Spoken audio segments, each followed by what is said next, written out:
Thompson. I'm from Manchester University, just next door. I do that with my arm quite a lot.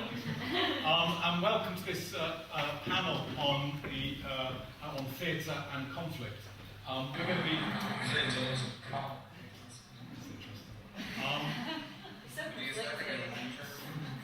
we've got this isn't a Dalek here.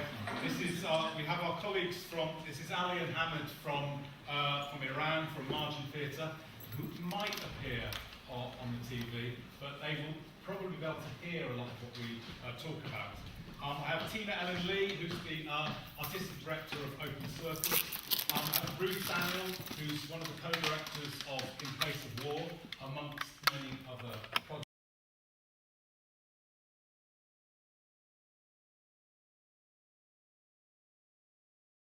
Also artistic director of Barefeet Theatre in Zambia. We're going to be talking about the relationship.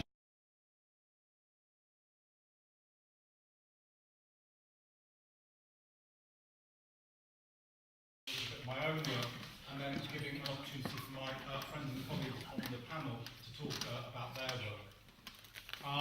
I've done with Ruth a project, and Inez,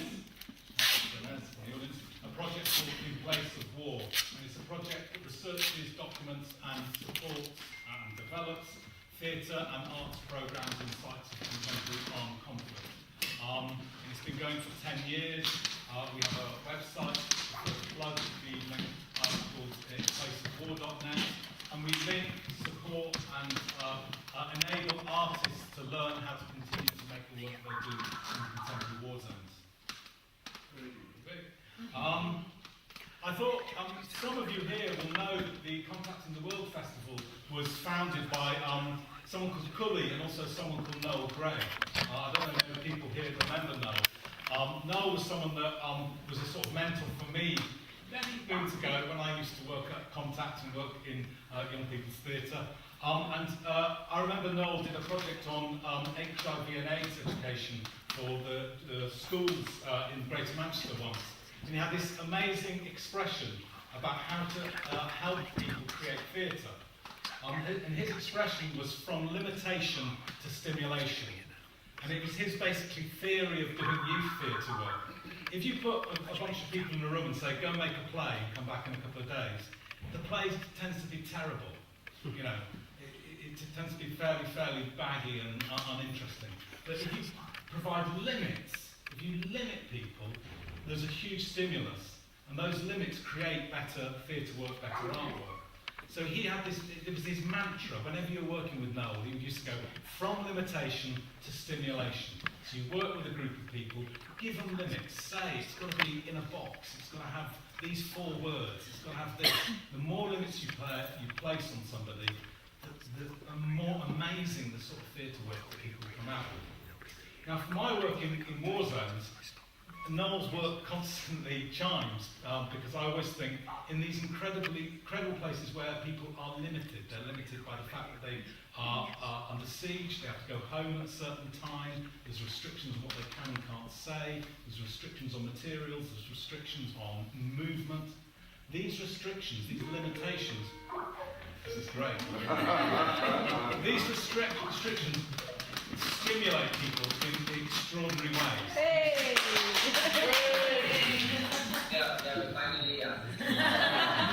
Oh, can you hear us, Ali and Hamid? Yeah, now we can. Can we just all wave and say hello, Ali and Hamid? Hello.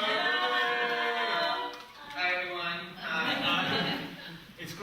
It's great to see you both here. What we're going to do first is, that's sort of enough from me, it's like the words of Noel in senses, the subtext for this panel, is what is the relationship between extreme limitation, when people are in really difficult settings, and the arts work that they create from those difficult settings. The danger of Noel's expression, from limitation to stimulation, is you start to think, well,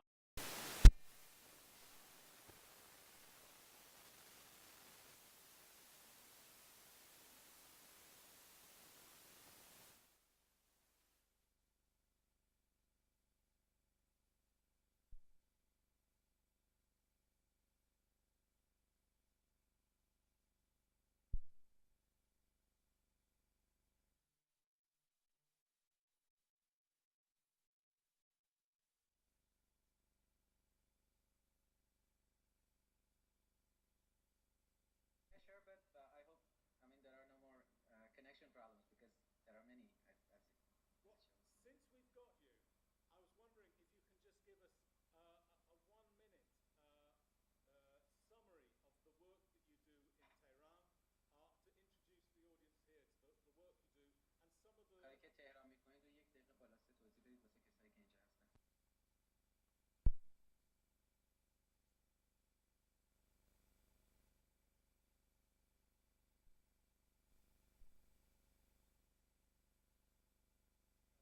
یه حدود 20 سال که تو تئاتر تو تهران مشغول کارم. I've been working for 20 years in theater in Tehran. اینکه از سال 2006 اولین کار تئاتر رو انجام In 2006, I did my first theater work. دو تا کار با گروه‌های حرفه‌ای انجام دادم. With 2 works with professional groups. و بعد از اون دیگه شروع کردم با فقط And گروه‌های جوان. afterwards, I started working only with groups made of young people. و یه گروهایی که توی حاشیه‌های تئاتر تو تهران هستن. Or groups on the margin of theater in Tehran. و الانم مشغول. And now, I'm doing the same thing still. Tell us about what sort of restrictions, limitations are put on your theatre and what effect does that have on your theatre? چه محدودیت‌هایی روی کار تئاتر هست و چه تاثیراتی میذاره روی کار تئاتر؟ مهمترینش سانسور The most دولتیه important one is the government censorship. که تقریبا میشه گفتش که کار تئاتر رو به یه نحوی توی تهران و توی ایران غیر ممکن میکنه. Which has made it all impossible to do theater in Tehran and in Iran. میشه گفتش که این سانسور توی همه وجوه هنری وجود This censorship exists in all features of artistic work. و اون چیزی که باید ما باهاش مبارزه کنیم همیشه همین سانسور غلبه بر این سانسور. And what we have to work for is coping with this censorship. و اینکه یه فضایی پیدا کنیم که تو اون بتونیم کاری بکنیم که To find a place where we can do something, do what we want to do. Yeah. I'm going to ask you one more question since we've got you there. Yeah. Does the censorship ever make your work more creative? این سانسور باعث میشه خلاقانه تر کار کنید؟ به نظر من میشه. Yeah, I believe yes. و اینکه باعث میشه در واقع راههایی پیدا کنیم It که actually makes us find ways برای اینکه بر اون غلبه پیدا کنیم.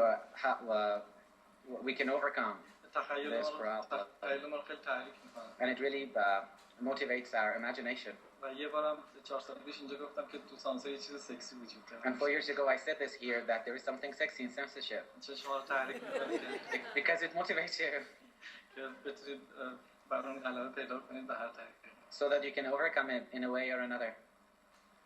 So do you think the government of this country in UK, do you think we should censor our youth theatre to make youth theatre better? یه فکر می‌کنی خب پس ما هم باید سانسور کنیم که کارا اونجا بهتر شه. اونجا به نظرم نوع دیگه از سانسور. No, I believe there is another kind of censorship there. اونجا شاید مثلا یه جور سانسور چیز هست، سانسور مالی هست. Which is monetary, fiscal. ولی اینجا مثلا سانسور ایدئولوژیک. But here it is ideological. That's a very good point. Ali and Mohammed, thank you very much for your contribution. We're going to take some questions from the audience in a second, but first of all I want to give Thanks for your questions. I want to give a chance for my colleagues around the panel here to speak. We have Tina Allen Lee, who's Artistic Director of Opera Circus, who's worked a lot in Bosnia. Limitations of working in Bosnia and how it's created better theatre. Start by explaining.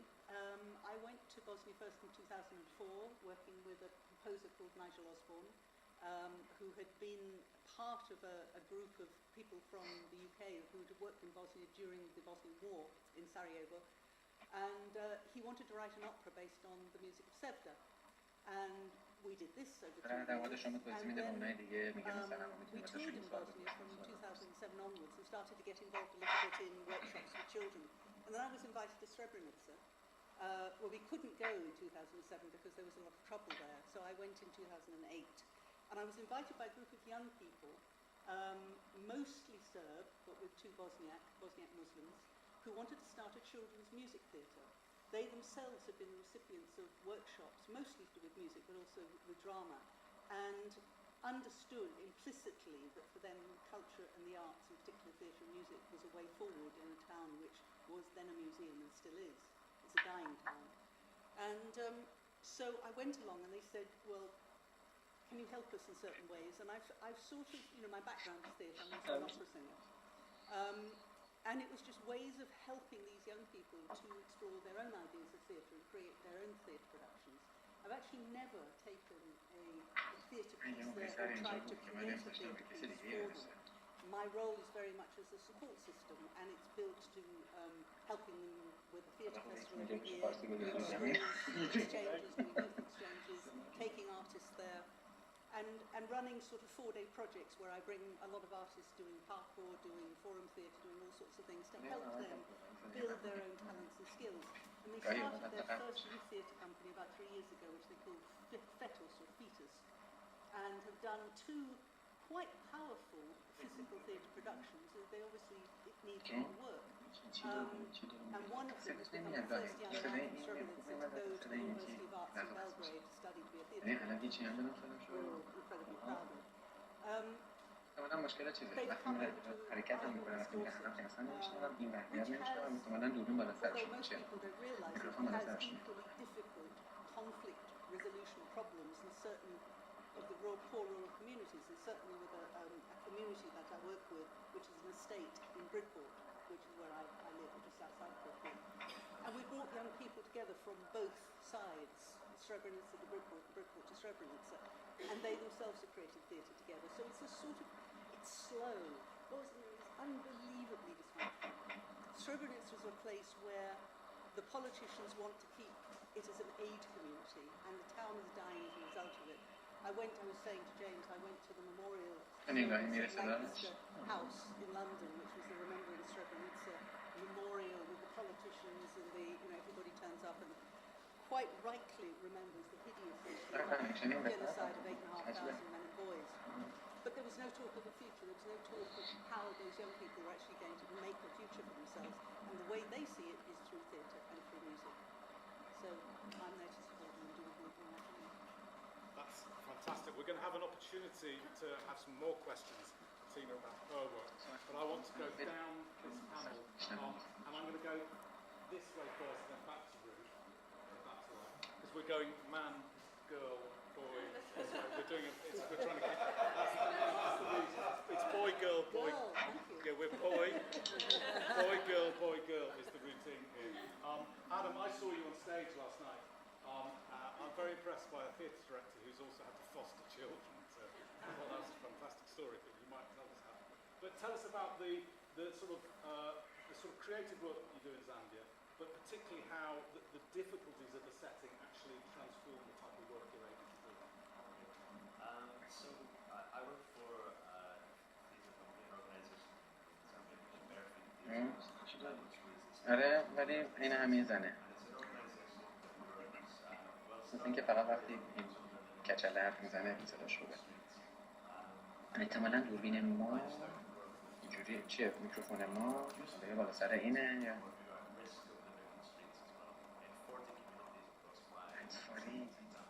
So maybe what's specifically about our work that might be of interest is we have 5 toes in Barefeet, so very easy to remember.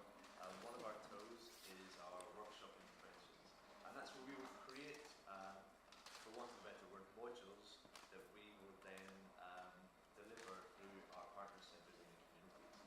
The modules take 20 sessions, and the first 10 sessions are delivered through storytelling. Our facilitator will go into a community as a character and deliver at the start to engage with the story, and then each of the 10 sessions talks about a different challenge or a different issue which is linked to the overarching issue which I'll come back and talk about in a second.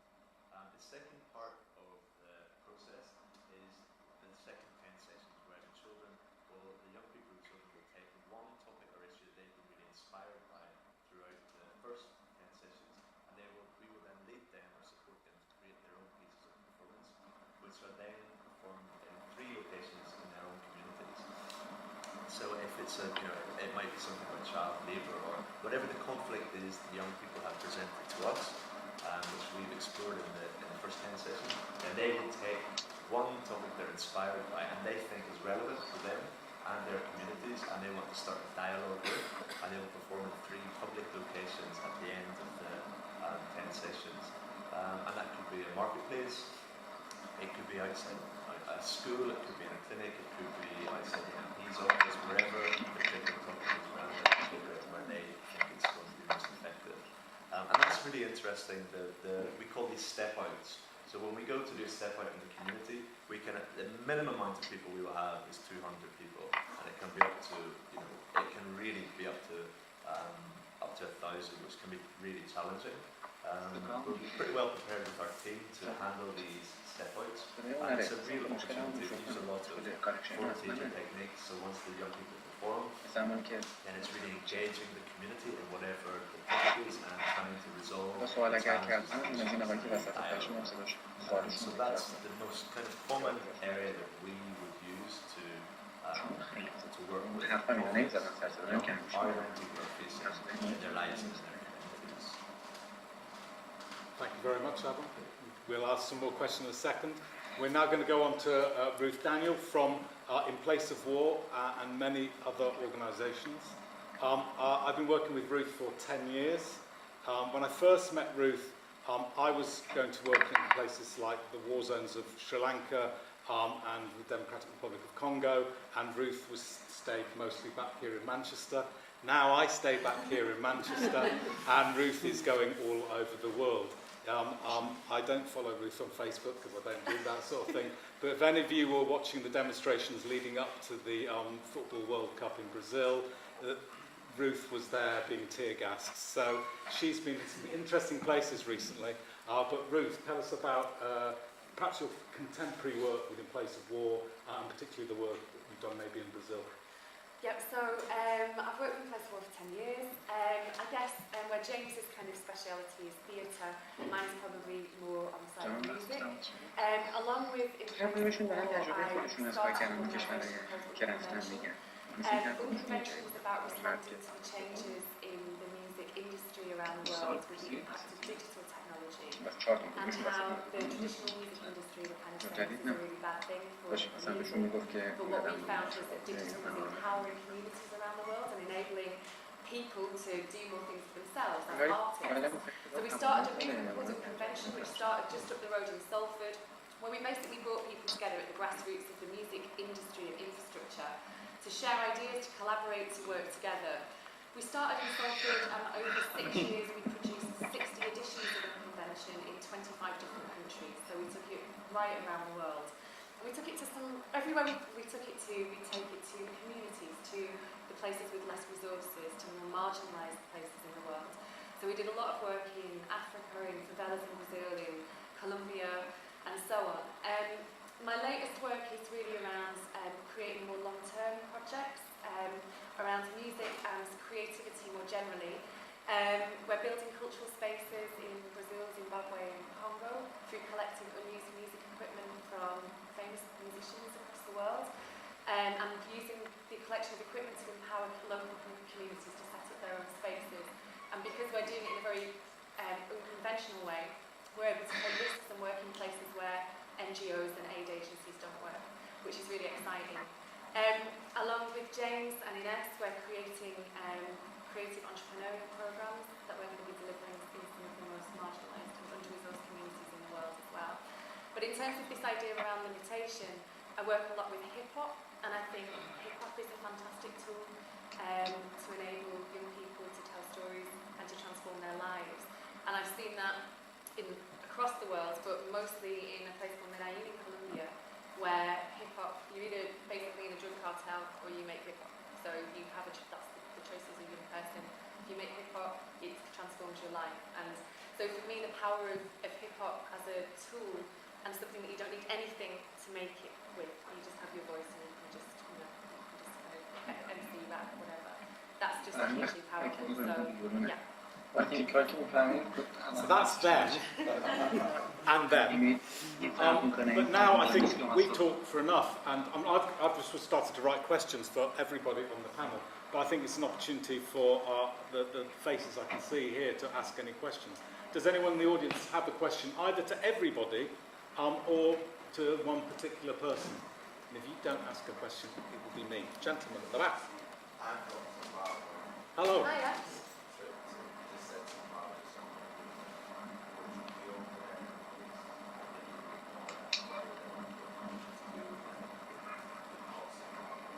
Okay. Whereabouts are you from in Zimbabwe?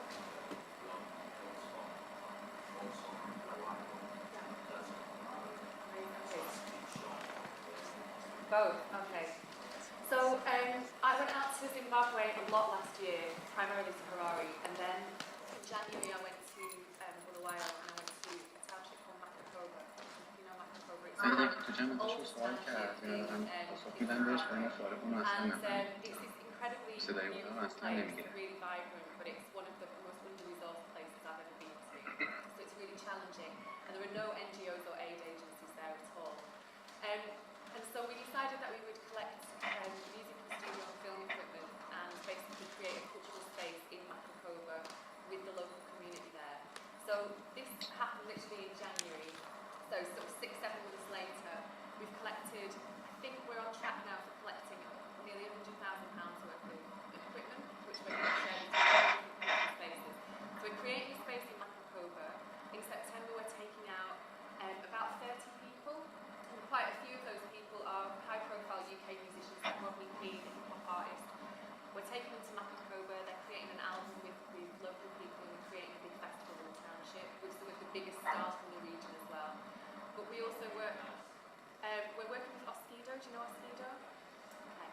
So, There's a connection here. so yeah, and then we work with Shoko Hip-Hop Festival in Harare as well, which for me is like the most important festival that happens in Zimbabwe. So everything we're doing is around empowering local communities through creativity, creating cultural space. So that's a connection. Go out. I just think it's a really interesting thing you just talked about Zimbabwe, because I find Zimbabwe one of the most inspiring places in our region. For artistically, that's where we met in Zimbabwe. It's miles ahead of any of, maybe mind it, Bar South Africa, it's miles ahead of any of the countries in the region. In Zambia, we are so jealous of the work that's created in Zimbabwe because it's so rich, it's so progressive, and so exciting. Obviously, there's huge restrictions, financial reasons,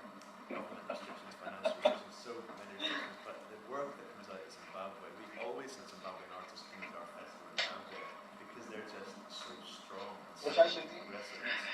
Thinking about those restrictions in Zimbabwe, the censorship and the fact that people, it's very difficult to find space to speak out about the political situation. And you can do that in creativity that's produced. There's a venue in Harare called the Book Cafe. When I go there and I see poetry slams, I'm like, it's amazing. Like when people have that space, they use it. It's really interesting. There was a mention from our Iranian colleagues about this. They have censorship, and our equivalent is finance. Is the idea that the restrictions on finance, that's one of the things that we battle with. And it's just interesting. Ruth said it's £100,000 worth of equipment, but she hasn't paid a penny. So these are there are ways of doing projects on very, very limited resources, and there's something inspiring about thinking of new ways of structuring projects that aren't necessarily beholden to the sort of funders in certain ways. Sometimes. Any more questions? I think it would just be nice, sorry, I'm been working with CIC once again, I think it would be nice if we could just say hi to Ali and Absolutely. I know, sorry, but we haven't scrapped anything. Right. Hi, Ali Mohammed, it's Sarah. Hi to you. I just want to say that Elizabeth's in here today, and it's really nice to see you. We want to send our love to the girls. Yeah, to us too. Actually, we're very happy to, I don't know, be there with you somehow now. Yeah, definitely. But I don't know if can I ask the gentleman who asked the first 3 questions to repeat what you just said, because we don't hear you very well. Repeat what? What you just said. What I just said. What did I just say?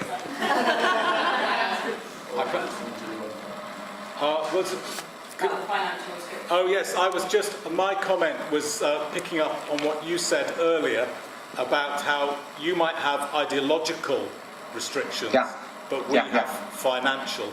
and they both Sure. are different types of restriction. And You know why I ask this? Because you are actually the only person I can hear very well. I don't know if it's about the microphones or the ambience, whatever. I mean, the questions you asked, I mean, that was clear, but with very, with a special thanks to whoever spoke, I mean, these three people and those who spoke, you were the only person we could hear. Maybe if people ask questions, if they can. And now if there was any question or stuff, that would be perfect if you could repeat that. What I'll try and do also is repeat some of the questions and Yeah, great. speak in my best British actor-trained voice. Also, when you move, when you speak, I don't know why the sound fades. You have to sit straightforward. I mean, sit back and yeah. Believe me, that's the only way I can hear you very well. This is limitation to stimulation. Other questions from the audience? Gentleman here at the back. Yeah, it was one about the financial limitations. Well, what I found interesting when I went to Italy for the first time 2 years ago is they have something called the cultural quarter that kind of reminds me of Manchester's Northern Quarter, but it's like different pockets of society from different cultures that have all kind of just gone in this abandoned enclave, which is a former market in the centre of Rome. And I had a chill with these Senegalese reggae artists, and they give me chicken, and then it was all about you can only eat with a certain hand because it was Muslim, and then there was these Turkish people giving us tea, and these are people who came here, and the EU was not being very accepting, yet it was creating art and creating cultural spaces with no money because they had each other. And I guess my question would be, how do you use your humanity to create art? So that's to everyone. Does anyone on the panel want to pick up on that? I'm not going to summarise the question.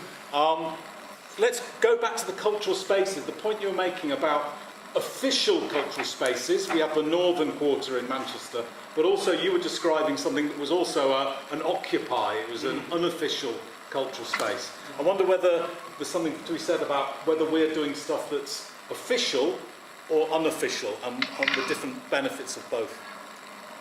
Well, can you hear me? Yeah, well, okay. Yeah, very well. Where I work in Bosnia, it is an incredibly bureaucratic, ex-communist, corrupt society. And everything is official there. The two main cultural spaces in the town are the cultural centre, the Dom Cultura, and the youth centre. And the Dom Cultura is one of those awful concrete buildings where, when it was rebuilt after it had been blown up during the war, the Italians had put in a heating system where you could heat the offices but not the theatre, or you could heat the theatre but not the offices. And we performed the first live opera there ever in history in -20 in the theatre. And the theatre was packed, everybody was in coats, freezing, including the cast. The youth centre is slightly better, but it's still dominated by the municipality. And when we go there, every time we've been, we've tried to suggest ideas of the young people using the streets, very difficult in this town. Or the park, there's a little park where they can go to, and just having different ideas of using spaces where they feel free. But they don't feel free in the town at all. And the town is a very long town. You sort of drive in at the beginning, and they've got the cemetery with the 3,800 on one side, and they've got the factory where most of the killings were done. It's like driving through a mini Auschwitz before you get to the town. So before you're there, you're already in a state of lack of freedom is the word. And I remember one of the young men who came to England last year, and he went in Luton Airport, and he said he stepped out of the airport and he was in the big arrivals hall, full of people of all different nationalities, and he said it was 26, the first time he'd ever felt free. So I think it's the mentality of it's your own ability to feel free, not so much the space for me. So, Adam or Ruth, this question between sort of taking over official spaces, so there's this, or ignoring official spaces and creating our own separate spaces. What should the emphasis be? I mean, I do a lot of stuff in Brazil, and I work with a lot of organisations that are really kind of revolutionary and radical. And a lot of the stuff that they do is around occupying space, taking back, reclaiming cultural public spaces. And I think that's really important. I think public spaces belong to everybody. But what tends to happen is that they belong to advertising and they belong to big corporate organisations. And so there's a really nice feeling when you go onto the streets and you reclaim that space. And that's kind of, I guess, what I did in Brazil with the people there as part of the protesters against FIFA. And it felt liberating. It felt like, for a minute, it feels like I own this space now. And then you're battling for that right. But you see the police intervene in that, and they protect the McDonald's, and they protect the banks. What they're protecting is the big corporate organisations. And it makes you realise how powerful they are when you're on the streets. For me, a lot of what the guys in Brazil do is really radical, because they will say, in 5 days, we're going to make a concert with 30,000 people in this square in the centre of Sao Paulo, and they'll do it, and it will be amazing. And they have this ability there to do this sort of thing. So I'm always really inspired by that. But at the same time, just quickly, I think there is something important about spaces like Contact Theatre, formal spaces, but that have this kind of really progressive attitude. Contact Theatre has always been a place that I've come to since I was 14 and 15 years old. Even though I lived far away, I'd always come here to see concerts because I felt welcome. This is a place that I could belong in when I was 14 or 15. So for me, there's something about having these spaces where people, lots of different members of society can come together and just be. That's really important. Okay, I mean, I kind of echo what Ruth is saying. Hamid, can you hear me? I'm sorry. Yeah. Okay, good. This is a personal challenge now. You know, when you asked me this question, you said with such a loud and clear voice, but when you start speaking, it's not like that. How do I speak? You know me too well. Just again, similar to Ruth, we are massively public spaces, so we are in the communities. That's where most of our performances take place. Wherever the young people think that it's appropriate, and we've had some hilarious performances in quite interesting locations, but it's mostly within the community. I mean, 90% of our performances will take place in informal places under the sun with no equipment or anything. But also, again, similarly what you said about Contact Theatre, 10% of our performances do take place in official spaces or government buildings. Our biggest theatre in Lusaka is the government complex, and for our young people to aspire to perform at the government complex is a huge ambition. So to marry those two, I think, has got merit and benefit. I just wonder if we can ask the same question to Ali and Hamid, whether your company has to find its own spaces, or whether you can perform in formal official spaces, or how do you relate to different types of place to perform in? شما چطوری مثلا بین مکان‌های مختلف ارتباط برقرار می‌کنید؟ مثلا باید برای کار خودتون مکان مخصوص داشته باشید، مثلا دولتی و غیر دولتی. دو جور تقریبا میشه گفتش که دو جور تقریبا وجود داره. You know, there are two types of theater in Iran. یه جورش که مثل همه جای دنیا تئاتر تجاریه. One is like commercial theater, like everywhere in the world, الان بخش عمده از تئاتر ایرانی اونجوری شده. which constitutes a major part of Iranian theater.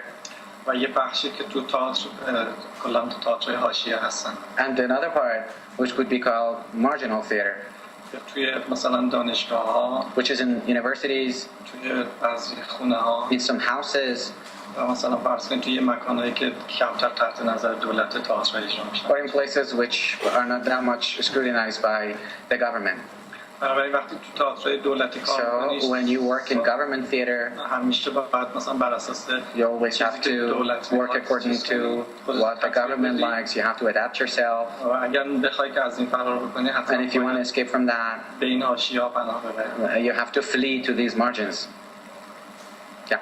ولی پیدا کردن مکان همیشه برای تئاتر خیلی سخت. But finding a place for theater is always very difficult because there are very few numbers. I mean, not more than 4 or 5 places where we can perform well. That is why there is a competition among artists که بعد هر کسی در از یکی دیگه جلو بزنه تا بتونه یه مکانی برای تئاتر پیدا کنه. Where they have to rival each other for finding places for performing. و این بعضی واقعا اصلا چیز خوبی نیستش. And this is really not that good. به خاطر اینکه همه سعی می‌کنن که یه جوری دیگری رو کنار Is بزنن. trying to compete all the others. Yeah. Thank you. Other questions, please? Gentleman at the back. So you've all worked both in conflict situations abroad and also in the UK. I was just interested in how you found your participants.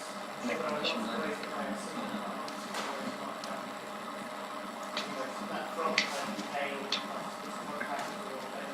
میفهم سوالشو؟ اصلا سوالش نمیدونم.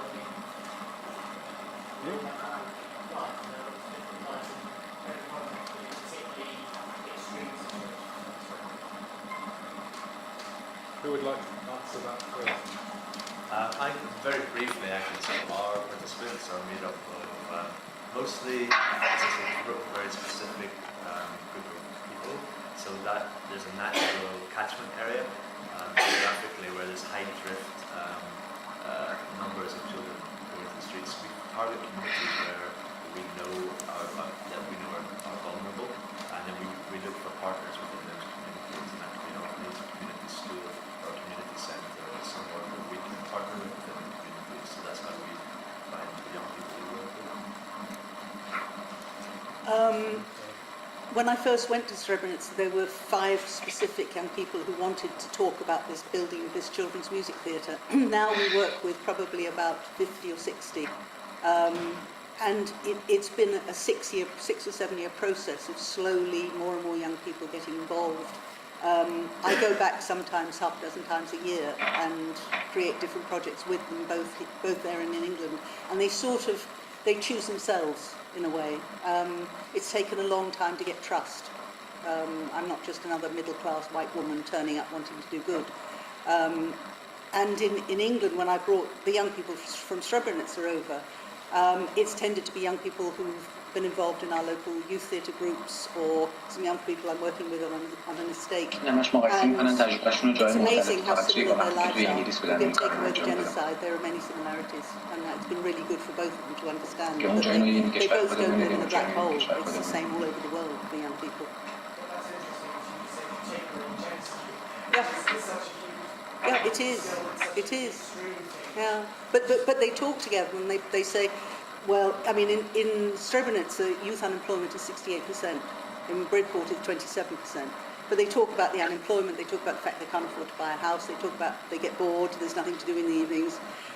They have to leave home in order to go and get further education. So there's a lot of similarities. Family life is more solid in Srebrenica than ours, which is, I think, is dissolving. But they themselves.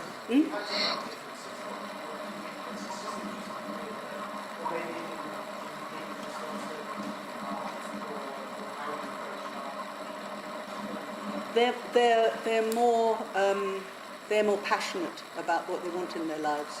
They're better educated. Most of them speak 3 languages. Their education system is divided and it's very bad. They're taught different histories and different geographies, depending whether they're Bosniak or Serb. We had a day about democracy, and I mean they were just, because they don't have to. They have I mean we don't have democracy really, but we have more of a democracy than they do. They seem to have, the ones I work with. I know that there are others that I haven't met yet, and perhaps will be less energetic and powerful in what they want in their lives. But the ones who live in Bridport, I think, in their minds are more free. It's more restrictive there, and much more corrupt, obviously. And do you think the ones in Bridport, are therefore less hungry to express themselves in some way? Yes. Except the ones that have gone to Srebrenica, who come back, and their lives have changed, and they sit there and they say to me, I'm actually bored here in Bridport. I'm involved with the people I know and the young people I know. I want to go out there and do something different. They somehow wake up. I'll just give it from my own experience, working in the UK and then working in sort of contemporary war zones is, the passion, but often I've noticed people wanting a passion for making art has got nothing to do with the context that they're living in. So it's sort of, it's in a sense paradoxical that they don't, in sites of quite intense violence or where it's very disturbed or the restrictions are quite strong, the last thing they want to do their theatre about is war, conflict. So people will be doing poetry about meadows and flowers.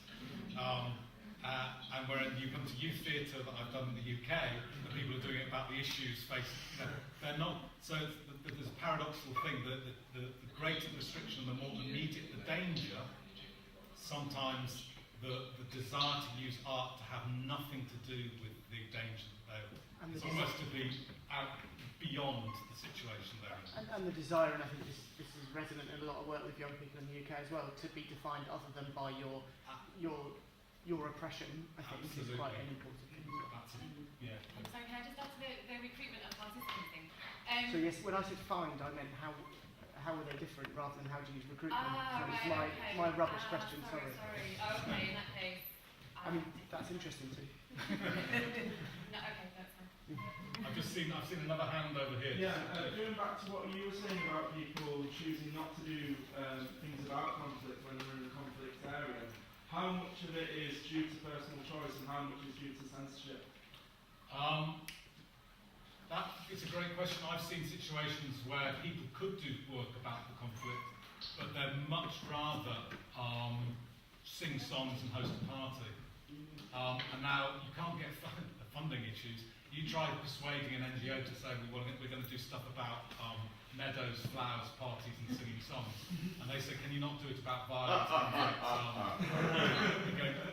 And so it is an so in a sense, the actual making the art is the act of freedom.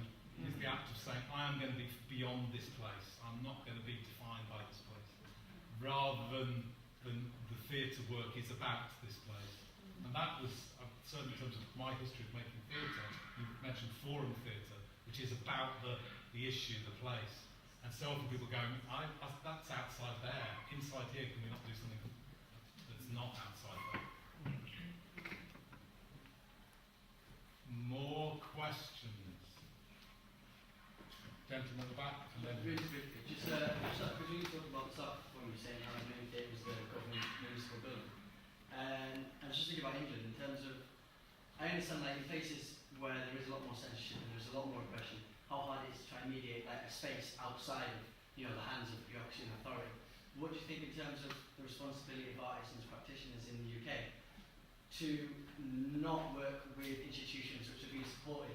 Like for example the Take with BP and all the rest of it, and the Globe with BP, organisations which are actually actively probably fighting against everything that we would want and strive for in the arts ourselves. Do you think that we should use our positions to actually rail against those companies and their involvement in the arts? Personally, yes. We're developing a new opera which is based on Indian classical music, and I've had discussions with British Council for about a year. But at the beginning of those discussions, I said to them, because they were saying we're going to produce this leaflet, they would say in fact produced, although it disappeared pretty quickly, about the kinds of sponsors that they were going to introduce the production to. And I said, well, of course you do know that, and I gave them the list of companies we would work with, which included everything from oil companies to, you imagine what the list is. And they said, oh yes, we know it's really difficult with arts companies, we do understand your sensitivity. And I thought, oh, here we go.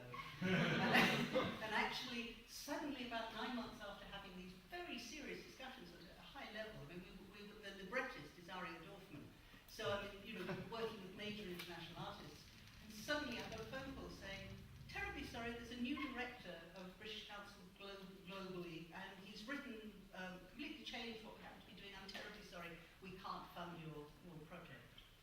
And I'm sure it started with the fact that I said I wouldn't work with these people, these companies. Completely agree. Other comments from Luther? I know I'm not going to make this very popular by saying this, but I suppose the work that we do, what I do, or that we do, is so immediate, and maybe it's where we're at the minute. I think I would take money from the devil if he offered it to me. I really do. And I've seen the impact of the work that we do, and that's where I am at the minute, person to person, one to one. That's what's real to me. That's what I see at the moment. My heart says no, but we did a huge project 2 years ago with Coca-Cola, and we employed 100 people. We did, they hired us to do a project, and it was a real conflict. Of course it was. But my friends that I would talk to at a dinner party in London about this weren't in Lusaka on the ground working with children I am seeing every day. So at the end of the day, it was a no-brainer. Of course we were going to. So my heart says no, my head says. He's put a finger on a debate. Yeah, it's a debate between in place the war and the work. It's that thing about, I think it depends where you are. If you're an artist in the UK, for me, the best art is unfunded art. Because when you start to, even not just big corporations, but Arts Council, it's such a slog to go through the process, you have to tick so many boxes, and then you end up just producing a piece of work that isn't necessarily the work you want to produce. So for me, the best art that you can produce in the UK is stuff that comes just from people wanting to make it and having to make it. When you work in a context that, like we do internationally, there is this thing about, we want to make a cultural space in Congo. I know Coca-Cola would fund it, but it's really hard because you'll have it and it will do good stuff, but the message that you're supporting, I don't know if we even have the answer for that between us in the team. We kind of know that we don't want to do it. So I try other avenues. And so just the final thing really is about this thing about the collection of equipment project that I'm doing at the moment. I wanted to do something where I didn't have to go to anybody and ask for money. And I wanted to see how much I could do completely on my own. Or maybe not any. I didn't want to go to Arts Council or big funders. I didn't want to go to brands. And so I just asked friends with equipment to give me equipment. And I got all this equipment. And then I crowdsourced for the shipping costs and so on. I wanted to see how far I could go. And I went really far with it. So for me, if there are alternative ways of doing things, I think that's exciting. But it's not always possible. So it's a really big head. Over to Matt, who's just raised loads of money from the Arts Council. Sorry. No, it's okay. I just, from my perspective as someone that runs and has run institutions, and sometimes institutions within even bigger institutions, whether that's universities, and my twin inspirations of Judith Knight at Arts Admin and Jude Kelly at South Bank, and they both, within institutions, kind of create umbrellas within which and under which you can be radical, or you can take risks, or you can get on and be an artist over a long periods of time. And there are ways, I think, that you can create those spaces, and Contact is one of those spaces, where, most of what happens here is well out of my control, and that's how it should be. My job is to persuade enough funders to be able to create enough space for enough people to be able to behave and not worry about all of that shit and all of those agendas and all those boxes that we need to tick. And there is a way, I think, or I hope, without being utopian, that you can create institutional hosted space within which you can still be radical. That doesn't answer your question about whether I, in Contact, should take the BP money. That question's harder. I think that's why I specified at the start, because I think I do understand completely where in England we have, I think, a lot more of, we have a lot more room and we have a lot more options available to us than if you're working in Zimbabwe. And I think if you're in a situation, for example, the National Youth Theatre, when they do cultural exchange programs with Saudi Arabia or with Russia, I personally chose not to do it because I didn't feel, as a gay man as well, I didn't want to go to Russia with all that was happening there and legitimise, all of that. But at the same time, the point was made that if these artists didn't go to Saudi Arabia, which was the first project that Saudi Arabia did, it had actually men and women working together with male and female artists from England, then that would never happen. Like the National Youth Theatre either do it or nobody does it. So I do understand there is that the problem when you're in a conflict zone or you're in a place where there is a complete dialogue of human rights. But I think that's why I specified it to be in the UK, where you actually have the privilege to be able to say, no, I don't want to work with you and not legitimise everything that you stand for. Tina wanted to come in. Just one small thing is that one of the things I try and do is help young people understand and learn how to create their own projects there and help them to learn about fundraising. If they make a choice to apply to somebody like McDonald's or PepsiCo or something, that's their decision. And I will tell them how I feel about it, but if they choose to do that, it's, I think, worth at this stage just asking Ali and Hamid how their work is funded, and whether who they take money from, whether there's any people they wouldn't take money from. Can I ask you to repeat that question, please? Of course. Just, we were talking about the funding of arts projects and whether there is some money that people would accept from certain organisations and money that you wouldn't accept. And I'm just wondering whether that debate is relevant for your work in Tehran, and whether there are certain organisations you wouldn't accept money from. Can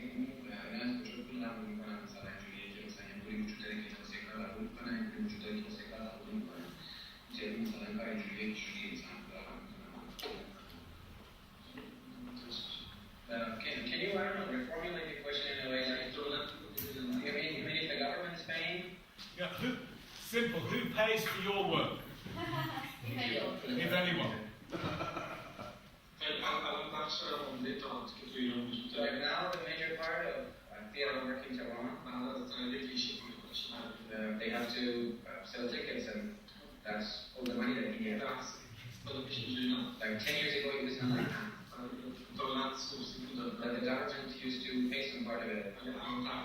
But now, approximately, there is no fiscal aid from government. Also for some theaters which are like ideologically something the government likes. And this has made theater day by day.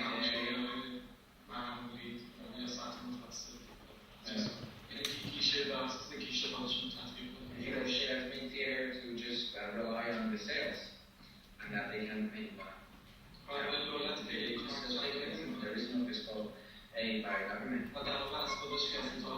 Actually, they would like theater to disappear in one sense. They would be happier if there wasn't theater. I think it's funny that we think, oh, selling tickets, what a Of course, we sell tickets as well, but the idea that where that figures in our discussion is an interesting one. More questions. Nez had a question. Yeah, I just have a question for Tina. I saw the documentary on Zambia a couple of weeks ago, and I just thought it was really interesting. And obviously that work was around traditional music form and how that plays a part in what has happened and what was happening today.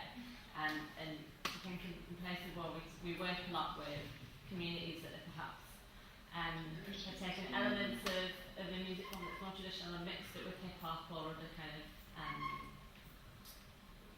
Western music forms or things from outside of the immediate region. So I was just wondering if any of that takes place in Bosnia. Yeah, absolutely. I mean, the sad thing about the music that Ines is describing is the music of Zambia, which is a music that is, it's got so many different influences from Georgia to Bulgaria to Greece to Spanish, Sephardic music, and it's really an art music, it's not folk music. But somehow it was used politically during the war, and it's now seen as a Muslim music, although most of the young people know all the words, and left in the room with a guitar, who was quite happy to sing it.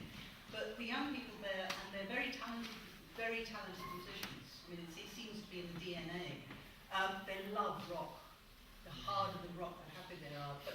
But there are some really good hip-hop artists and some really good poets. So yes, I mean, there is a mixture. And of course, they're all on YouTube all the time. So they're aware of what's going on globally with music. And that's often, with many of them, how they learn to speak English as well as listening to pop music. So, Yeah, you said earlier that the Bosnians and Serbs have different educational standards and experiences. What has been your experience of collaboration between people from both sides, if any? I remember, I've actually got a film here, which a film that we made called Candles Against the Night, which is a film about these young people who are building their theatre.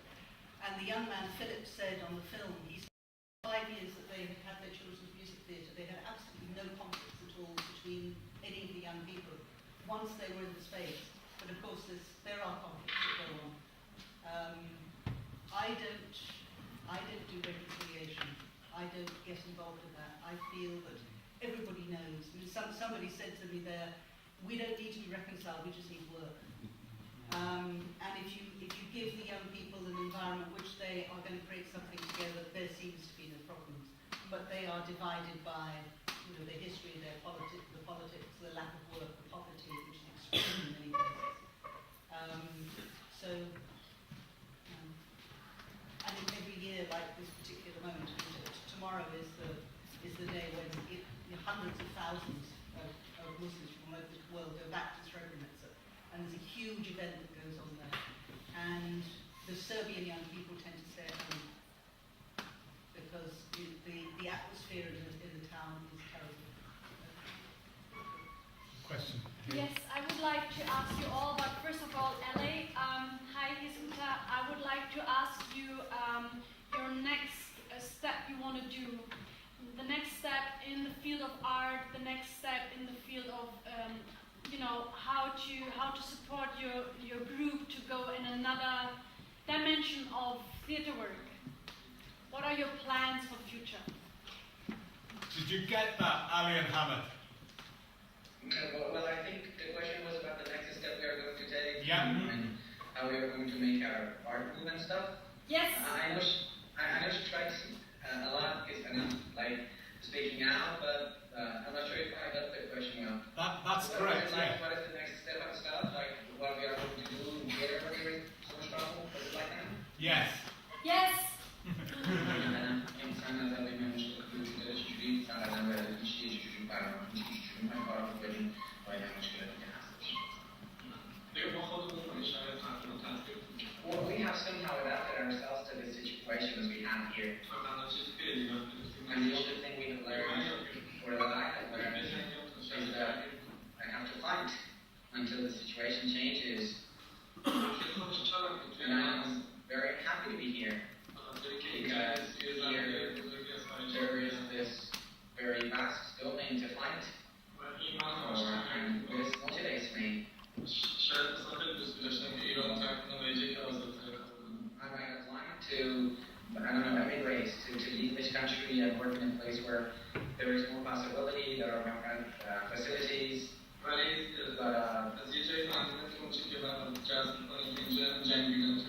after a particular point, I understood that what motivates me, what gives me ambition is working in this very hard situation to make it there.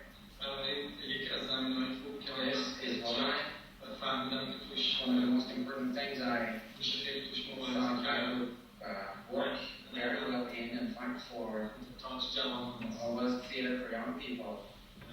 Theatre for young people is where you can take lessons from professional theatre, professional animation, and there is this need for fighting to change the situation for theatre work.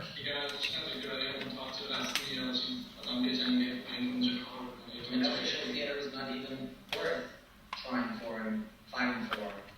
You know, for me, fighting in this new domain is more motivating and better. And what we can do is about fighting, changing. I want to ask the same. This is a great final question. So let's go down our line and ask the final question. Where next? What's the next step? The next step, we've got 50 young people from Bosnia, Serbia and Romania coming to a public school in Dorset who have almost donated the entire school with swimming pools and concert halls.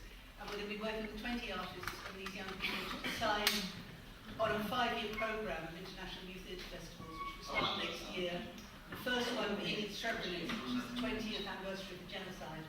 And there will be huge amounts of mourning going on in July, and they've decided that a month later, at 20th of August, they want this International Youth Theatre Festival, and Music Festival, to show that there is another side to the town and to their lives and to their futures. So, very important. Ruth.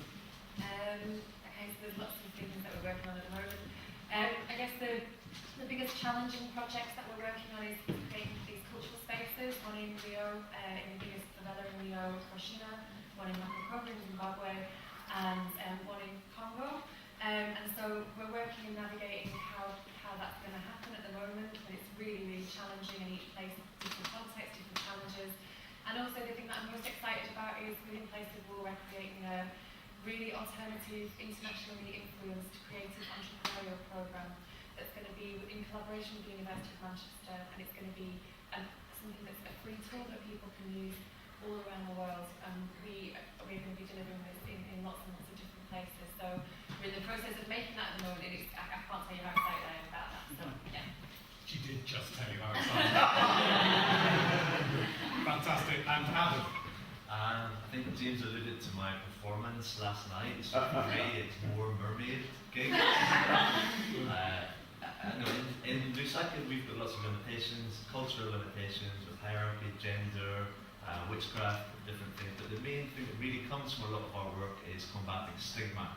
So stigma is a huge, it's the essence of most of our performance is to try and combat stigma with the young people we work with. So again, our programs, I mean, Contacting the World is a very special place for us because it really was very formative for us. So I've stolen all the ideas from Contacting the World and infused that into our festival. So I think, continuing to work with collaborations with international artists, local and national artists, to give our young people opportunities to become some of the guys who were on stage last night, who really evolved from the first Contacting the World experience. I think that is a fantastic note to end on. Many people, we know that Noel is somewhere with us continually in this process. I think he would be inspired by the different work that's being talked about today as someone who felt that whatever the limitations, there was an amazing amount of work, particularly that young people can create in terms of the future of theatre. So this panel is dedicated to his memory, but also to the continuing efforts of everyone here to make some fantastic work. Thank you very much for your questions. The people on the panel are going to be around for the next period. I realise that some people have to get away for a performance, I think it starts any second now. Thank you very much to Contact, as always, for hosting this. And thank you all to you. Thank you.